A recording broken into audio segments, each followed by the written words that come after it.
오늘 우리에게 주시는 하나님의 말씀을 함께 나누겠습니다. 신약성경 디모데후서 4장 8절에서 21절까지를 9절부터네요. 9절부터 하겠습니다. 9절에서 22절 숫자가 하나씩 밀렸는데 9절에서 22절입니다. 한 절씩 교독하겠습니다. 너는 어서 속히 내게로 오라. 데마는 이 세상을 사랑하여 나를 버리고 데살로니가로 갔고, 그레스게는 갈라디아로, 디도는 달마디아로 갔고, 누가만 나와 함께 있느니라. 네가 올 때에 마가를 데리고 오라. 그가 나의 일에 유익하니라. 두기고는 에베소로 보내온노라. 네가 올 때에 내가 들어와 가보이 집에 둔 겉옷을 가지고 오고, 또 책은 특별히 가죽종이에 쓴 것을 가져오라. 구리 세공업자 알렉산더가 내게 해를 많이 입혔음에 주께서 그 행한 대로 그에게 갚으시리. 너도 그를 주의하라. 그가 우리 말을 심히 대적하였느니라. 내가 처음 변명할 때에 나와 함께한 자가 하나도 없고 다 나를 버렸으나 그들에게 허물을 돌리지 않기를 원하노라. 주께서 내 곁에 서서 나에게 힘을 주심은 나로 말미암아 선포된 말씀이 온전히 전파되어 모든 이방인이 듣게 하려 하심이니 내가 사자 입에서 건짐을 받았느니라. 주께서 나를 모든 악한 일에서 건져내시고 또 그의 천국에 들어가도록 구원하시리니 그에게 영광이 세세무궁토록 있을지어다. 아멘. 브리스가와 아굴라와 및 오네시보로의 집에 문안하라. 에라스도는 고린도에 머물러 있고 드로비모는 병들어서 밀레도에 두었노니 너는 겨울 전에 어서 오라. 으블로와 부데와 리노와 글라우디아와 모든 형제가 다 네게 문안하느니라.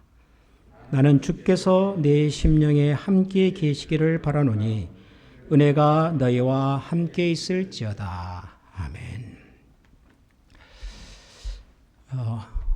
우리가 세상을 사는 동안 가장 많은 시간을 보내는 것은 곰곰이 생각을 해보면 사람들과의 관계입니다. 사람들과의 관계. 직장 생활을 하든 개인 사업을 하든 또 저처럼 목회자가 되든 어떤 일을 하든 가만 생각해 보면 우리 인생 시간의 대부분을 무슨 일을 위해서 일을 하면서 보내기보다도 사람들과의 관계에서 보내는 시간이 훨씬 많습니다. 우선 단적으로 우리 가족들과 보내는 시간이 많잖아요. 직장 생활한다고 아침에 잠깐 보고 저녁에 잠깐 보고 그럴 수도 있겠으나 어느 순간 직장에서 이제 은퇴를 하시고 시간이 많아지면 그때부터 대부분의 시간을 우리가 가족들과 보내고, 또 우리 자녀들이 장성해서 부모 곁을 떠나기 전까지도 대부분 자녀들과 거의 시간을 같이 보내죠. 가족들과 그렇고, 또 우리가 사업을 하면서 직장 생활을 하면서도 보면 직장 동료들, 사업 파트너들 이런 사람들과 보내는 시간들이 많습니다. 그러니까 우리 인생에서 가장 많은 시간을 사람들과 보낸다는 말은 다르게 말하면 우리가 세상을 살면서 얻는 기쁨과 유익도 대부분 사람들에게서 오고, 또 우리가 세상을 살면서 우리를 힘들게 하고 또 우리를 좀 아프게 하고 우리의 마음에 씻지 못할 잊기 어려운 상처를 남기는 것도 결국 사람이에요. 그러니까 우리가 태어나서 세상을 떠날 때까지 사람 속에 살다가 그 사람들을 떠나는 것이 인생입니다. 사람이 중요해요. 사람이. 오늘 우리가 읽은 이 디모데후서라고 하는 성경은 여러 번 설명을 드렸습니다만 사도 바울이라고 하는 분이 자기 인생의 마지막 순간에 남긴 마지막 글이에요. 디모데후서는. 그리고 디모데후서의 마지막 장을 오늘 우리가 읽었죠. 4장. 그리고 마지막 장에서도 제일 마지막 부분을 읽었는데 여러분들이 아마 성경을 오늘 같이 읽으면서 오늘 목사님이 무슨 설교를 하려고 이렇게 내가 아무리 들여다봐도 그닥 나한테 감동이나 다가오는 게 없는 이런 본문을 읽으실까? 아마 그런 생각을 하시는 분들이 계실지도 모르겠어요. 예, 여러분 대부분은 아마 여기에 나온 이 사람들의 이름이 익숙하지 않을 겁니다. 뭐 누가, 마가, 뭐 그 정도. 그 정도는 여러분들 성경에 보니까 누가복음, 마가복음 그런 성경이 있으니까 그분들 그렇게 생각할 수 있는데 아마 그 외에는 어지간해서는 처음 들어보시거나 뭐 이 사람들이 누군지 별 관심이 없거나 그럴 수 있습니다. 충분히 그럴 수 있습니다. 그런데 여러분 이렇게 한번 생각해 보십시다. 여러분의 인생의 마지막 순간이 다가왔는데 내가 나의 가족들과 친지들과 친구들에게 뭔가 마지막 얘기를 남기는 거예요, 지금. 뭐 여러 가지 얘기를 하겠죠. 그러면서 몇 사람의 이름이 떠올라요. 그리고 그 사람들에 대해서 하나하나 얘기를 한다고 한번 가정을 해보십시다. 주변에 있는 그 사람의 임종을 지키는 사람들은 아마도 병상에 있는 그분의 입에서 나온 이름들이 다 익숙하지는 않을 거예요. 아는 분도 있을 거고 모르는 분들도 있을 거고. 그러나 그 말을 하는 사람의 입장에서는 그 한 사람 한 사람이 자기의 인생에 있어서 가장 의미 있는 사람들인 거예요. 그렇잖아요?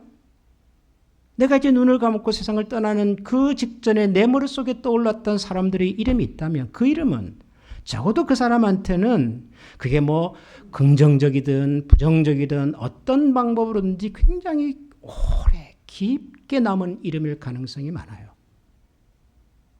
지금 우리가 읽은 이 디모데후서 마지막에 나오는 사람들이 적어도 바울에게는 그런 이름들인 겁니다. 우리야 뭐 누가, 마가, 디모데 익숙한 이름들에 관심이 있겠지만 바울은 그런 관점이 아니라 내가 세상을 이제 떠나는 마지막 순간에 내 인생을 돌아볼 때 내 인생에 의미 있는 사람들의 이름을 기록했단 말이에요. 여기다가. 이해가 되세요? 그러면 이 이름들 하나하나는 우리가 가볍게 스쳐 지나갈 이름은 아닌 거죠.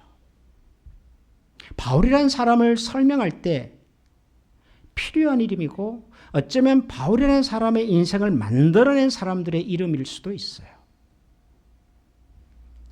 우리 한국 사람들이 뭐 그러잖아요. 호랑이는 죽어서 가죽을 남기고 사람은 죽어서 뭘 남겨요? 이름을 남긴다 그러잖아요. 근데 여러분 어디다가 이름을 남길까요? 뭐 호랑이야 뭐 죽어서 가죽을 남기면 그 가죽을 가지고 옛날에는 높은 분들이 뭐 의자에 소파에 이렇게 가죽으로도 쓰시고 뭐 옷도 만들어 입고 그렇게 사용을 했겠죠. 호랑이 가죽은 건. 사람의 이름은 어디다가 남기는 걸까요? 묘비에 남기겠죠. 묘비에 가보면은 김민석 1964년 그다음에 언젠가 왔노라 보았노라 이겼노라 뭐 이런 거 하나 딱 써놓고 묘비에 있겠죠. 이런 그런 얘기일까요? 사람이 죽어서 이름을 남긴다는 그런 의미일까요? 여러분이 만약에 세상을 떠날 때 죄송한 얘기입니다만은 그러나 이건 현실이니까 사실이니까요. 우리가 세상을 떠날 때 만약에 우리가 우리의 이름을 남긴다면 여러분 어디다가 남기는 겁니까? 묘비에 남기는 걸까요? 자기 무슨 유언장에 남기는 걸까요? 무슨 건물 입구에다가 남기는 걸까요? 결국 우리가 남기는 우리의 이름이란 우리를 기억해 주는 사람들에게 남기는 거라고요. 그렇잖아요. 제가 언젠가 클리블랜드를 떠나서 이제 여러분들과 함께 지내지 못할 어느 순간이 됐을 때 제가 이곳에 저 이름을 만약에 남겼다면 어디다 남기겠습니까? 제가 우리 교회 건물에다가 남기겠습니까? 무슨 책에다가 남기겠습니까? 아니에요. 저를 만났고 저를 알고 있고 저와 함께 교회를 세웠고 함께 기도했고 눈물을 흘렸고 같이 땀을 흘렸던 저를 기억해 주는 사람들의 삶 속에 제가 남아있는 거잖아요. 이름은 그렇게 남기는 거라고요. 그리고 그 이름이 곧 저 자신이에요.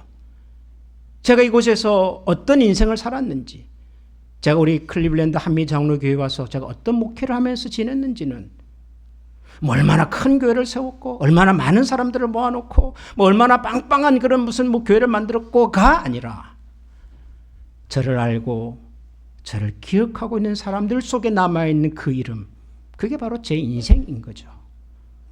그러니까 그렇게 보면 여기 등장하는 이 사람들 하나하나가 사도 바울이라는 사람의 인생인 겁니다. 여러분들을 누군가가 설명하는 것도 마찬가지 아니겠습니까? 뭐 30년 전, 40년 전 미국에 이민을 오셨어요. 잘 사셨어요.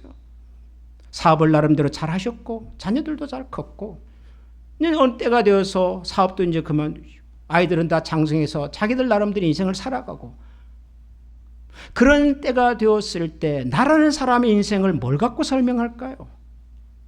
저분 클리블랜드 미국에 이민 와가지고 장사 잘해서 비즈니스 잘해서 이만큼 부자가 됐다더라. 여러분 그게 나를 설명하는 건 아니잖아요. 뭐 아이들이 잘 커서 뭐 이렇게 뭐 훌륭하게 잘 살다더라. 그게 내 인생은 아닌 거잖아요. 결국 내가 이곳에 와서 만났던 사람들, 함께 일했던 사람들, 함께 교회를 만들어갔던 사람들이 기억해주는 나. 그게 우리 인생의 성적표란 말이에요. 여러분 너무 심각하게 생각하지 마시고 옆에 계신 분들 얼굴 한번 보세요. 이분들이 내 인생이에요. 이분들이 내 남편, 내 아내, 내 친구, 우리 교회 권사님, 이분들이 나 자신이란 말이에요. 사람이 소중한 거예요. 사람이. 그러니까 사도 바울이 자기 사도로서 목회자로서 하나님의 말씀을 전하는 그런 선교사로서 평생을 살아오고 이제 세상을 떠날 때가 다가왔다는 사실을 직감했을 때 사람들의 이름을 기록으로 남겼다는 사실을 여러분 유념해 보시기를 바랍니다. 유념해 보시기를 바랍니다. 그런데 여기 이 등장하는 사람들 이름을 쭉 읽어보면 이렇게 좀 흥미로운 게 있어요. 뭐가 흥미롭냐 그러면 우선 이런 분들이 있어요. 9절에 보면 너는 어서 속히 내게로 와라. 지금 사도 바울이 감옥에 갇혀 있습니다. 로마의 감옥에 죄수의 신분으로 갇혀 있습니다. 그리고 아마도 겨울이 다가오고 있는 것 같아요. 왜냐하면 그 다음에 보면은 너가 올 때에 뭐 드보아에 있는 뭐 가보의 집에 둔 겉옷을 가지고 와라. 13절에 보면 그런 말을 쓰잖아요. 겉옷이 왜 필요하겠습니까? 추위로부터 자기 몸을 지키기 위해서 두꺼운 옷이 필요했던 거죠. 그러니까 로마의 감옥 자체가 지하 감옥 자체가 습하기도 하지만 계절적으로도 아마 추위가 다가오는 계절인 것 같아요.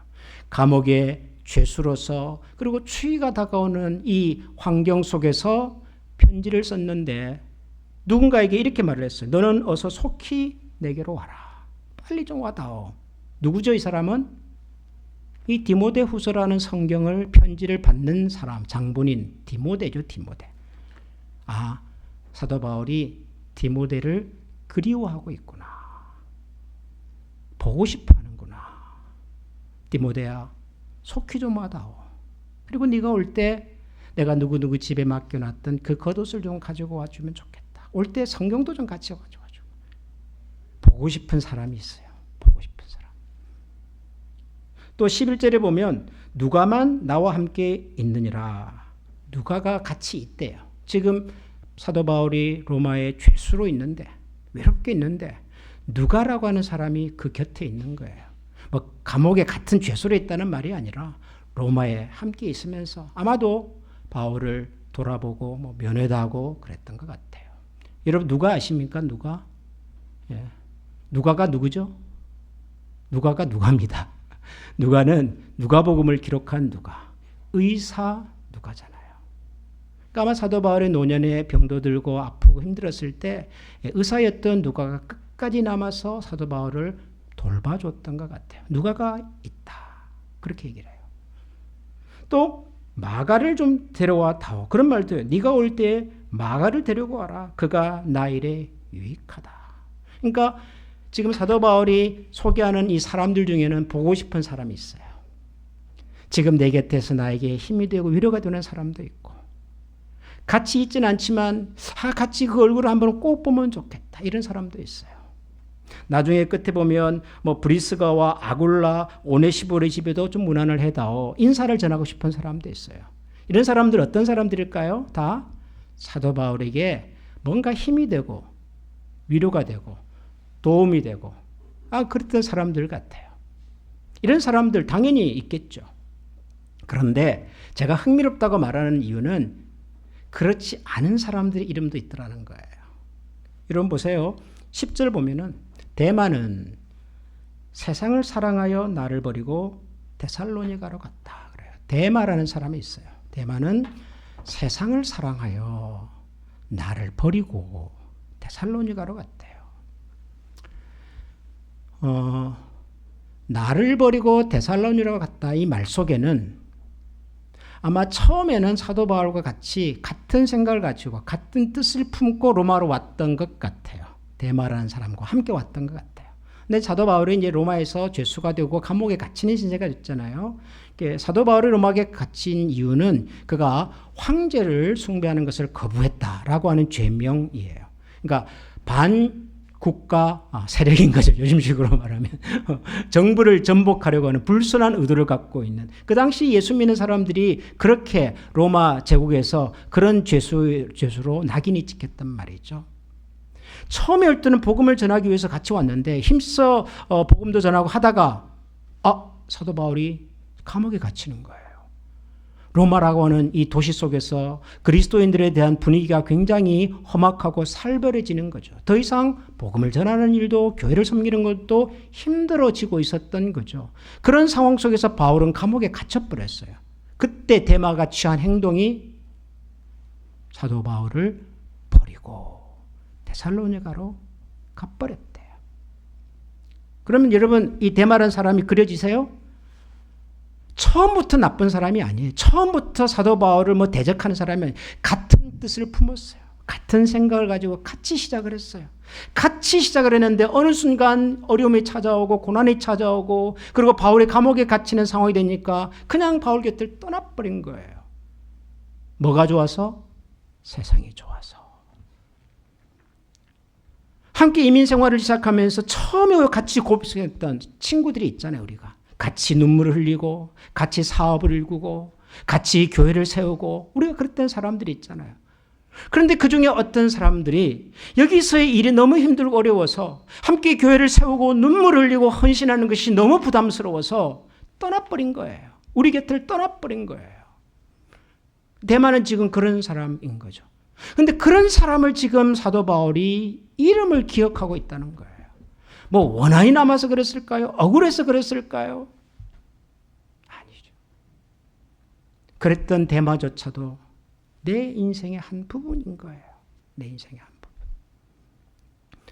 좀 더 가면 알렉산더라는 사람이 나와요. 구리장색 알렉산더. 구리를 가지고 세공업을 했던 사람들 같아요. 근데 이 사람은 사도 바울이 복음을 전할 때마다 쫓아다니면서 방해를 했던 사람이에요. 저는 나에게 큰 해를 입혔던 사람이다. 해를 입혔으면 그것으로 끝이지 뭐하러 그 사람 이름을 또 기억을 해요. 여러분 인생에 아픔과 고난을 줬던 사람들이 혹시 있을 수 있잖아요.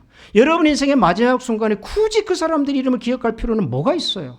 나에게 힘이 되고 도움이 됐던 사람들, 그 사람들 얘기하기도 바쁜데 굳이 그때 나를 힘들게 만들고 나에게 뒤통수를 치고 말이죠. 그랬던 사람들 이름을 뭐하러 기록하냔 말이에요. 근데 사도 바울은 그 사람들 이름을 남겼어요. 알렉산더. 여러분, 저와 여러분의 인생을 만들어가는 과정 속에는 꼭 우리에게 힘이 되고 기쁨이 되고 그리고 도움이 되는 사람들만 있었던 것은 아니잖아요. 때로는 정말 우리로 하여금 힘들고 때로는 좌절하게 만들고 때로는 내 인생 자체를 근본적으로 회의하게 만드는 일과 사람들을 만날 때가 여러분 있잖아요. 근데 그 사람들이 다 내 인생을 설명하는 마치 퍼즐 조각 같은 사람들인 거예요. 여러분 잠언에 보면 잠언 22장에 보면 철이 철을 날카롭게 하듯이 사람이 그 친구의 얼굴을 빛나게 한다. 그런 말씀이 있어요. 철이 철을 날카롭게 한다. 여러분 그 주방에 쓰는 칼 무뎌지면 갈잖아요. 어디다가 가세요? 샤프너. 샤프너는 뭐죠?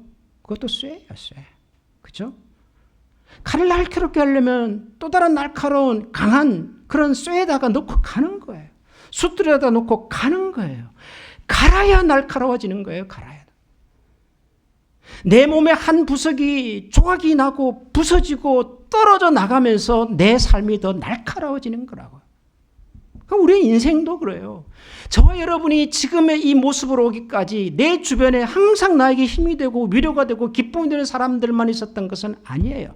아마 그랬더라면 여러분의 삶이 지금처럼 그렇게 샤프하고 단단하고 어디 내놔도 내가 자부심을 가질 수 있는 무슨 대단한 업적을 이루어서가 아니라 그래도 내가 인생을 이 정도 살았으면 괜찮게 살았다라고 말할 수 있는 그 평가와 그 인정은 절대로 내 인생에 도움과 기쁨과 힘만 줬던 사람들 때문은 아니란 말이에요. 철이 날카롭게 하고 사람이 결국 그 사람의 얼굴을 빛나게 하는 거예요. 여러분의 얼굴이 빛이 난다면, 여러분의 삶의 보람이 남아있다면 그것은 아마도 누군가 내 인생에 찾아왔던 그 사람 때문일 거라고요. 그래서 소중한 거예요. 그래서 사람. 근데 저는 이 말씀을 읽으면서 참 고민이 좀 돼요. 고민이. 이게 이제 사도 바울이라고 하는 목회자, 선교사, 말씀을 전하는 하나님의 일꾼이 마지막으로 남긴 얘기잖아요. 그 사람이 자기 인생을 마지막으로 평가하면서 자기 인생의 마지막 어떤 스테이트먼트를 남기면서 사람들의 이름을 얘기를 하는데 그 사람들 속에 자기를 아프게 하고 힘들게 했던 사람들도 있더란 말이에요. 이게 그 한 사람의 인생을 설명하는 청사진이고 성적표더란 말이에요. 그럼 내 인생도 그럴 거 아니에요. 저의 인생도 제가 마지막 순간에 저의 인생을 돌아볼 때 많은 사람들이 기억이 날 거고 그 사람들 속에는 아마 저를 힘들게 하고 어렵게 했던 사람들도 아마도 있을 거라고요. 근데 그 사람들조차도 내 삶의 한 부분이구나. 내가 해왔던 목회의 한 부분이구나 라는 생각을 해보려니 야 이게 참 앞으로 제가 목회를 이제 더 해야 될 텐데 만만치 않구나. 우리 인생이 사람이고 목회가 사람인데 여전히 우리가 넘어야 될 사람의 장벽과 산이 많구나. 그런 생각이 드니 여러분 사람이 우리에게 기쁨을 주지만 때로는 사람이 아픔을 주기도 하고 그 사람의 벽을 넘어설 때 우리가 하나님 앞에서 하나님께서 우리를 위하여 예비하신 그 면류관을 우리가 받게 될 것 같아요. 그런 의미에서 우리가 서로서로에게 어떤 사람이 되고 있나, 우리는 서로서로에게 어떤 사람으로 기억이 되고 있는가 하는 것이 저는 참 중요할 것 같아요. 여러분이 가장 소중하게 생각하는 사람, 가족 외에 뭐 이웃이든 친구든 성도든 누가 됐든 간에 여러분들이 나름대로 소중하게 생각되는 그 사람에게 여러분은 어떤 사람으로 기억되고 있을 것 같습니까? 사도 바울이 말했던 것처럼 정말 보고 싶고 그립고 마가 같은 사람은요 한때 사도 바울하고 생각이 좀 달라가지고 서로 좀 갈등이 있었던 사람이에요. 이 마가가 사도 바울의 선교 동역자 바나바라는 사람의 조카거든요. 처음에 선교 여행을 할 때 바나바하고 바울이 떠날 때 마가가 같이 갔어요. 마가 이름 마가 요한이라는 사람인데. 근데 중간쯤 가다가 어떤 이유 때문인지 몰라도 마가가 선교팀에서 이탈해가지고 예루살렘으로 돌아가 버렸어요. 그리고 첫 번째 선교 여행이 끝나고 이제 두 번째 선교 여행을 떠나려고 할 때 바나바가 이번에도 우리 마가를 같이 데려가는 게 좋지 않겠어요? 라고 얘기를 하니까 사도 바울이 절대로 마가는 같이 데려갈 수가 없다. 그래요. 왜요? 첫 번째 선교 여행 갔을 때 세상의 도중에 좀 힘들었다고 혼자 살겠다고 예루살렘으로 가버린 그 친구를 왜 또 데려가냔 말이에요. 그래서 이 마가 때문에요 바나바하고 바울이 다퉈요. 그래서 결국 2차 선도여행은 바울 팀과 바나바 팀 두 팀이 따로 가게 돼요. 사도 바울에겐 적어도 함께 할 수 없는 사람인 거예요. 마가는.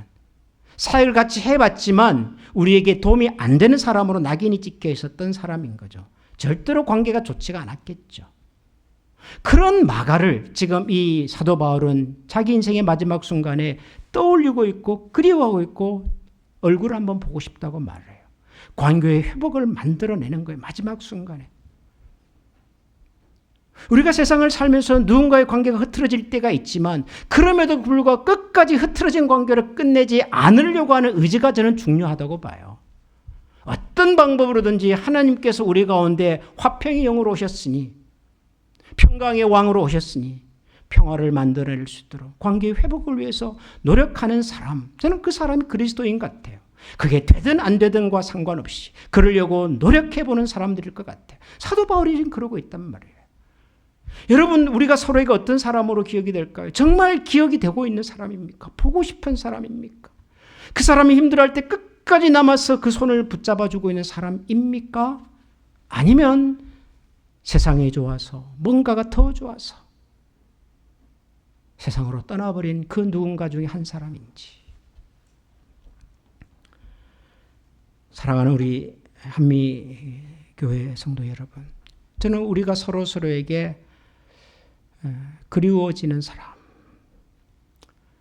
끝까지 남아서 우리의 손을 붙들어주는 사람, 보고 싶은 사람, 힘이 되어주는 사람, 저는 그런 사람들로 기억될 수 있으면 좋겠습니다.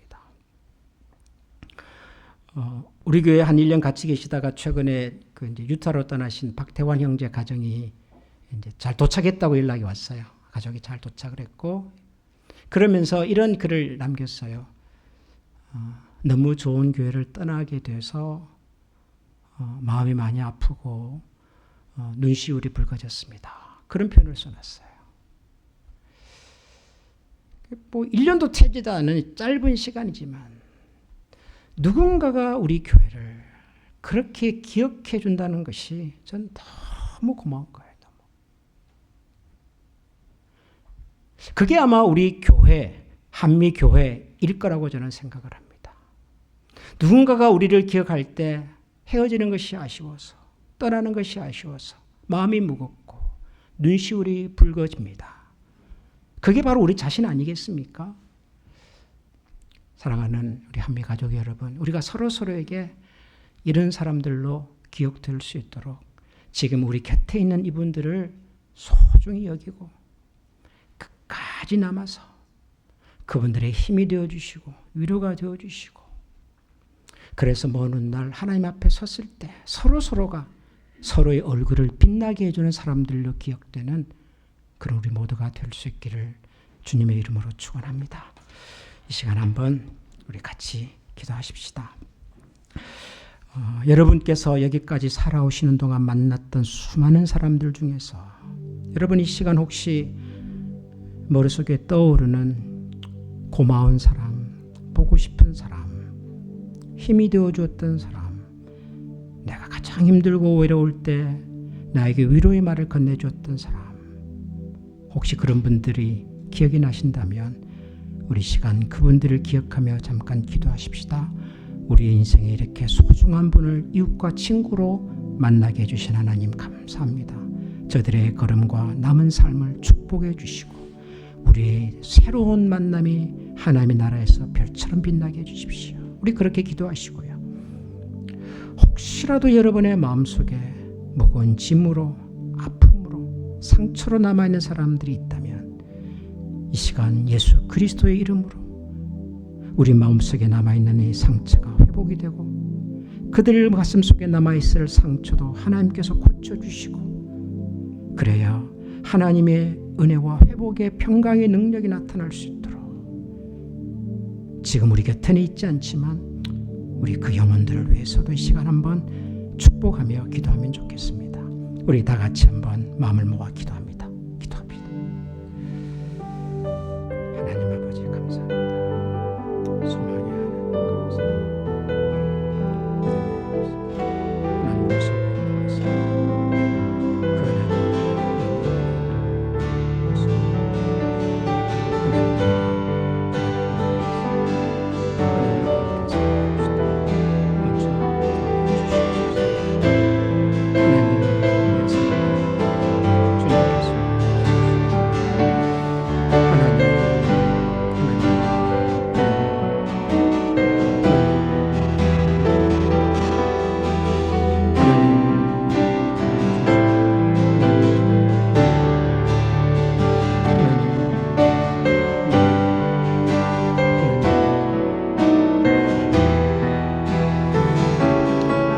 우리 이 시간에 다 같이 마음을 모아 찬양하겠습니다.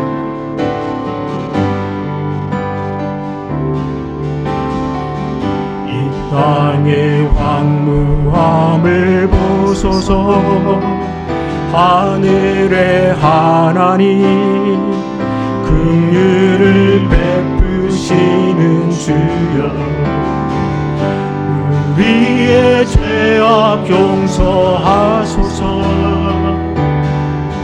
이 땅 고쳐주소서.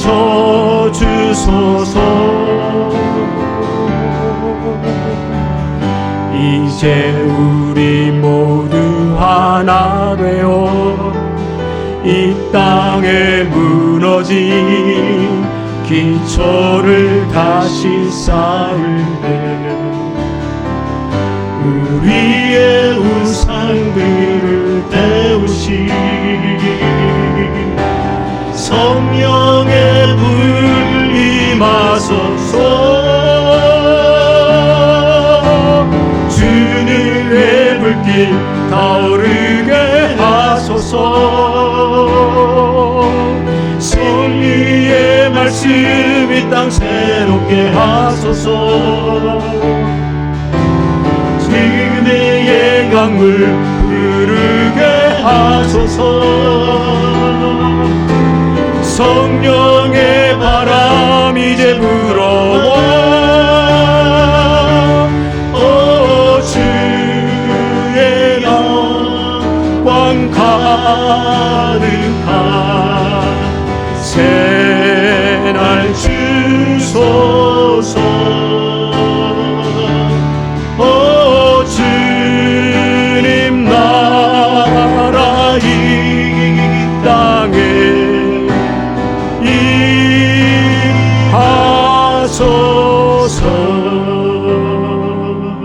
임하소서. 쉽지 않은 인생을 살아가는 동안, 그리고 오래전 우리 사랑했고 정든 땅과 이웃과 가족들을 떠나왔던 저들의 삶 속에 그래도 하나님께서 이렇게 소중한 이웃과 친구들을 만나게 하시고 하나님의 교회를 통하여 믿음의 가족들을 만나게 하시고 그리고 이 귀한 분들을 통하여 마치 철이 철을 날카롭게 하듯이 우리의 인생을 빛나게 하신 하나님 감사합니다.